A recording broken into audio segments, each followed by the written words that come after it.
একেই বলে বুদ্ধির চালাকি। তামিমের বুদ্ধি দেখে অবাক সবাই। হেলমেটে বল আটকালে নেদারল্যান্ডসের খেলোয়াড়রা ক্যাচ ধরতে আসায় একই কাণ্ড ঘটালেন তানজিদ হাসান তামিম। দর্শক, নেদারল্যান্ডের বিপক্ষে বাংলাদেশ বিশ্বকাপে নিজেদের তৃতীয় ম্যাচে খেলতে নেমেছিল। আর এই ম্যাচে বাংলাদেশ দুর্দান্ত ভাবে 25 রানের জয় তুলে নিয়েছে। তবে এই ম্যাচে একটি অপ্রত্যাশিত ঘটনা ঘটে যায়। বাংলাদেশ আগে ব্যাট করতে এসেছিল, যেখানে বাংলাদেশের ব্যাটিং ইনিংসের তৃতীয় ওভারের ঘটনা। ওই ওভারে বল করছিলেন নেদারল্যান্ডের বোলার কিংবার করা ওভারের পঞ্চম বলটি বাউন্স উঠেছিল। সজোরে হাঁকিয়েছিলেন তানজিদ তামিম, তবে ব্যাটে হালকা টাচ লেগে বলটি তার হেলমেটে লাগে।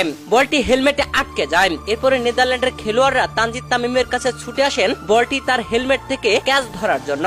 তবে তানজিদ তামিম বল যখন দেখলেন তার চোখের সামনে আটকে আছে, তখন এই হেলমেটটি খুলে আগে মাটিতে ঠেকালেন, যাতে করে বলটি হেলমেট থেকে খুলে বের করা হলেও নেদারল্যান্ডের খেলোয়াড়রা ধরে ক্যাচের আবেদন করতে না পারে। তানজিদ তামিমের এমন বুদ্ধির চালাকি